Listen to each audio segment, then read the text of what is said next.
नौजवान था और यतीम भी था। शौक बन गया दीन पढ़ने का। मोहल्लेदार इलाके वाले कहने लगे कहाँ से कमाएगा, ना बाप है, ना माँ है, ना घर है, कहाँ से। हजरत रूमी कहते हैं नौजवान ने जंगल में झोंपड़ी लगा ली। वहाँ वो सुबह मदरसे जाता, शाम को जंगल में रहता, वहाँ अल्लाह अल्लाह करता, सबक याद करता। एक दिन बादशाह की बेटी रास्ता भूल गई, जंगल में आई सहेलियों के साथ, बॉडीगार्ड भी साथ थे पर रास्ता भूल गई। खोती खोती शाम हो गई, ऐसी खोई कि जब रात गहरी हो गई तो आके उस नौजवान के पास रुकी और चिल्लाने लगी। शेर के दौड़ने की आवाज आती है, भेड़िए के बोलने की आवाज आती है। नौजवान अकेला, सहेलियां बिछड़ गई, गार्ड बिछड़ गए। कहने लगी मैं परेशान हूँ, मुझे जगह मिल जाएगी। नौजवान कहता मैंने शहजादी देखी और मुझे भी पता था कि घर एक ही है और आग को अंदर से दरवाजा भी बंद करना पड़ता है, जंगल जानवर भी आ जाते। कहते मेरी छोटी सी कुटिया में झोंपड़ी में वो आई, रो के कहने लगी सहारा कोई नहीं, अगर मैं पीछे निकलूंगी तो भेड़िए खा जाएगा। कहते मैंने उसे जगह दे दी। अकेली औरत, चिराग जल रहा है, सबक याद कर रहा हूँ। मेरे नबी पाक ने फरमाया जहाँ मर्द औरत अकेले हो तीसरा शैतान होता। और शहजादी, वो बच्चा कहता है सबक याद करता रहा सारी रात। वो बच्ची को कहा सो जा, पर वो कहती है नींद मुझे भी कहाँ आई। ऐसे मौकों पर नींद, सारी रात सबक याद करता। थोड़ी थोड़ी देर के बाद चिराग जलता तो उस पर उंगली रखता, हाथ जलता तो पीछे खींचने, फिर दूसरी उंगली रखता। थोड़ी देर के बाद जलता तो खींचने, हाथ सारा जल गया। सुबह किरणें चमकी तो कहने लगा चल निकल जा, दौड़ जा, बस बड़ा सब्र का इम्तिहान हो गया, चली जा। शहजादी बाहर निकली, सिपाही ढूंढ रहे थे। बादशाह खुद जंगल में निकला हुआ था, मेरी बेटी मिल गई। बादशाह तन्हाई में जाके कहने लगा बेटा मैं दुनिया को बताऊंगा कि मेरी बेटी खोई नहीं थी, सिपाही साथ ही थी। ये बड़ा मुश्किल होता है, बेटी तो भूल के भी रात कहीं रह पड़े तो लोग जीने नहीं देते, तो बेटा मुश्किल हो जाएगा मेरे लिए। कहाँ थी? उसने कहा नेक नौजवान के पास। उसने कहा बेटा मैं तो तेरी बात मानूंगा पर दुनिया नहीं मानेगी।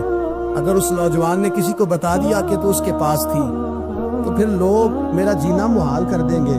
बेटा मैं मर जाऊंगा, मेरी मजबूरी ये है कि वो कहीं राज ना उगल दे वो नौजवान, उसे कत्ल करना पड़ेगा। औरत ने मिन्नतें की, उस बेटी ने कहा मेरे मौसम को मारोगे, रोई। और वो कहने लगा मैं बादशाह हूँ, मेरा अपना बुखार है, मैं उसको छोड़ नहीं सकता। गिरफ्तार कर लाए सिपाही। वक्त तय हो गया सजा का। अकेले काल कोठरी में रखा गया, जो उसके खास एतबार वाले थे उनकी ड्यूटी लगाई। बादशाह ने बुलाया, पहले बिलम आया। औरत कहने लगी, बेटी कहने लगी एक दफा तो बुलाओ ना, एक सवाल बस पर्दे में रह के पूछना है और फिर जो आपका जी चाहे मेरे मौसम को मारना तो है, तो मर्जी आपकी। सामने खड़ा किया नौजवान, पर्दे के पीछे औरत खड़ी हो गई। बादशाह बीच बैठ गया। बीबी कहने लगी सारी रात बेदार मैं भी रही, सोया तू भी नहीं। वो जो तू चिराग के करीब हाथ लगा के जलाता था वो समझ नहीं आई। नौजवान रो पड़ा, कहने लगा क्या करूं, मैंने रसूलुल्लाह का दीन पढ़ा है, क्या करूं, मैंने हुजूर का दीन पढ़ा है। मैंने पढ़ा है कि जानी को सबसे नीचे दोज़ख के सबसे निचले दर्जे में जलाया जाए, उसे जहन्नमियों का पीप और रेशा पिलाया जाए, कंद खिलाया जाए। ये रवायतें पढ़ी हुई थी। थोड़ी थोड़ी देर के बाद शैतान मुझे कहता था बदकारी कर ले। मैं अपना हाथ उसी वक्त जब शैतान मशवरा देता तो मैं आग पे करता। मैं कहता अगर ये बर्दाश्त हो गई तो वो भी हो जाएगी। जब हाथ जलता तो मैं समझ जाता नहीं तुझसे तो ये नहीं बर्दाश्त होती तो वो कैसे हो। फिर मुझे शैतान मशवरा देता कोई देख नहीं रहा, तू बुलाने नहीं गया, खुद आई। मैं दूसरी उंगली लगा देता। मैंने हाथ जलाया और मैं समझ गया जब छोटे से चिराग की इतनी सी शमा की आग नहीं बर्दाश्त होती तो दोज़ख कैसे बर्दाश्त होगी। कहते मैं पास आया, बादशाह ने ये कहानी सुनी, लफ्ज़ सुने तो चीख मार के रोया। कहने लगा तालिब इल्म तू तो मेरे नबी का सच्चा गुलाम है और मेरे रसूल के जो सच्चे गुलाम होते हैं उन्हें फांसियां नहीं दी जाती, उन्हें तख्त पर बिठाया जाता है। अब तुझे सजा नहीं होगी बल्कि मैं अपनी बेटी का निकाह तेरे साथ करूंगा और मेरे बाद इस सल्तनत का बादशाह भी तू ही बनेगा। अब वो नौजवान वहां नारे लगा रहा है, कहता लोगों तुम मुझे कहते थे दीन से क्या मिलता है, दीन से तो अल्लाह तख्त व ताज भी अता फरमा देता। अगर नौजवान शर्म हया वाले बन के रहे अल्लाह सारी इज्जतें दे देगा। लेकिन ना अल्लाह के फजल से इज्जत मिलती है और जब कोई इज्जतदारों जैसा काम ही ना करे। एक बात और अर्ज करनी है पर वक्त थोड़ा रह गया। जवानों मैं ना जब कभी परेशान होता हूँ ना तो मैं ये वाली बात खोल के पढ़ता हूँ। ये बात ढारस बनाती है, ढारस तवानाई देती है, पूरा मजमून बांधा है। आला हजरत कहते बेरूपिया था, मदारी, रूप बदल बदल के दिखाया करता था, बादशाहों से इनाम लेता था। एक दिन औरंगजेब आलमगीर के पास आ गया, कहने लगा मैं रूप बदलूंगा, अगर आप पहचान ना सके तो मैं इनाम लूंगा। आपने फरमाया मैं कोई ऐसे वैसा बादशाह नहीं, कहा मुझे धोखा देना मुश्किल है, कहा नहीं मैं रूप बदलूंगा। हजरत औरंगजेब आलमगीर बड़े नेक बादशाह गुजरे, बड़े परहेजगार आदमी। वो बेरूपिया कहने लगा मैं रूप बदलूंगा, आप नहीं पहचान सकेंगे। फरमाया चल जितना तेरे अंदर जोर है लगा ले। हजरत ने ऐलान किया कि मैंने फौजी भर्ती कर दे, 2 माह के बाद टेस्ट होगा। वो 2 महीने दौड़ता रहा, रंग रूप बनाता रहा, आया टेस्ट देने, 2-3 सिपाहियों का इम्तिहान लिया, उसकी बारी आई तो 10 रुपए दिए, कहने लगे तेरे आने जाने का किराया मैंने तुझे पहचान लिया है। कुछ दिनों के बाद जाने लगे सफर पर, तो भिखारी आ गए खैरात मांगने। उसने भी सारे मुंह पर स्याही मल ली, कपड़े फाड़ लिए, सर के बाल मुड़ा लिए, भवें तक कटा ली, बदरंग होके आया। कासा आगे किया तो हजरत ने 10 रुपए डाले, कहने लगे तेरे आने जाने का किराया मैंने पहचान लिया है। कुछ दिन गुजरे तो टीचर की जरूरत थी, उसने मुंह से बड़ी कर ली, दाढ़ी नकली लगा ली, सर पे जिना कैप पहन ली, एक शेरवानी ले ली और हाथ में छड़ी पकड़ के आया। कहने लगा मैं उस्ताद हूँ, 2-4 बंदों का इम्तिहान लिया, उसकी बारी आई तो 5 रुपए दिए, 10 रुपए दिए, का तेरा किराया मैंने पहचान लिया। 2 साल गुजर गए, वो जब भी आता हजरत पहचान लेते। एक दिन सफर पे जा रहे थे, बहुत बड़ा लश्कर था, जिहाद करने जा रहे थे औरंगजेब आलमगीर। तो देखा एक पहाड़ी है, पहाड़ी पे लोग जा भी रहे हैं आ भी रहे। औरंगजेब आलमगीर पूछने लगे यहाँ क्या है? कहने लगे एक बाबा जी बैठे हैं दुआ करते हैं, अल्लाह के नेक बंदे हैं। औरंगजेब कहने लगे यार पुराने लोग सारे ही अल्लाह वालों को मानते, ये भी मुसीबत आई है जितनी नहीं आई है, सारे लोग ही मानते।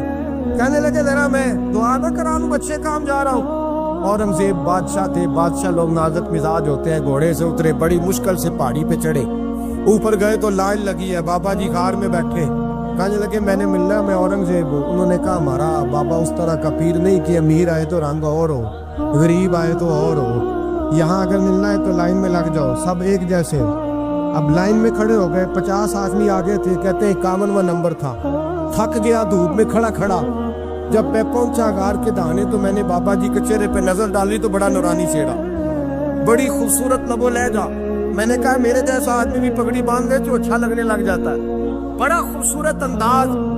कहते हैं मैं उनके पास अत्ताहियात की हालत में बैठ गया। मैंने कहा हुजूर मैं जा रहा हूँ जिहाद करने, दुआ करना। बुजुर्गों ने हाथ उठाए, अल्लाह इसकी मदद फरमा, दीन को गलबा अता फरमा, इससे दीन का सच्चा पक्का सिपाही बना। फिर थपकी दी, 2-4 नसीहतें निकाल डाली, देखना जुल्म न करना, ज्यादती न करना, जब तुम जीत खर न करना, गुरूर न करना, नसीहतें भी कर दी। कहते अब जब मैं उठा तो 2-4 दिनार बतौरे नजराना मुसल्ले के नीचे रखे और उल्टे कदम जब मैं गार से उतरा, उन्होंने रुमाल झाड़ा उठ के खड़े हो गए। कहने लगे आज नहीं तूने पहचाना, आज नहीं तूने पहचाना, मेरा इनाम बनता है, आज नहीं पहचाना, ला पैसे। औरंगजेब कहने लगा यार तूने याद कर दी, कहाँ चढ़ा कहाँ खड़ा रहा, धूप में थक गया, कमाल कर दी भाई तूने। बता तू क्या लेगा, अब तू देख जल्दी बता, कितने लोग पीछे धूप में खड़े हैं, लश्कर सारा खड़ा है, क्या लेगा? उसने कहा सबसे कीमती हीरे वो है जो तेरे सर के ताज में लगे हुए, मुझे तेरा ताज चाहिए। ओ भाइयों सुनना और याद रखना, मेरे आला हजरत कहते हैं बादशाह ने सर के ऊपर से ताज उतारा, बहरूपिये के कदमों में रखा और कहने लगे ये ले, और ये तो तेरा मांगने पर मैंने दिया है ना, मैं वापस आता हूँ तो आना, मैं अपनी मर्जी से भी तुझे दूंगा। तूने औरंगजेब जैसे बंदे को धोखा दिया, आना मैं उस वक्त भी दूंगा। वो देख बस बात खत्म हो गई, अब हो गई। देख कर कहते हैं जब मैं पलटा ना वापिस, बहरूपिये ने आवाज दी बादशाह ठहर जा। जब मैंने पलट के देखा तो कहने लगे ये अपना ताज ले जा, उठा और ले जा। मैंने कहा 2 साल बीत गए तुझे मेहनत करते, आज काबू आया तो ले जा। कहने लगा ले जा, मसला समझ में आ गया। मैंने कहा मुझे भी तो समझाना। कहते वो फूट फूट के रोया, उसकी आंखें बरस पड़ी, सैलाब की तरह आंसू बह निकले, तड़पा। और लोग कहने लगा बादशाह मैंने झूठ मूठ रसूलुल्लाह की गुलामी इख्तियार की थी, झूठ मूठ की दाढ़ी, झूठ मूठ की पगड़ी, झूठ मूठ का फकर, मैंने झूठ मूठ नबी पाक का लिबास पहना है, तो तेरे जैसे बादशाहों के ताज मेरे कदमों में आ गए हैं। अगर मैं सचमुच रसूलुल्लाह का गुलाम बनूंगा तो अल्लाह क्या कुछ अता फरमाए, अल्लाह कितनी नेमतों से नवाजे। मेरे आला क्या फरमाते हैं, आला हज़रत फरमाते हैं फरिश्ते भी करते हैं ताज़ीम मेरी। कौन जी? अल्लाह। ऐसा अकीदा भी कम मिलेगा जो बरेली के इमाम का अकीदा है, ऐसा भी कम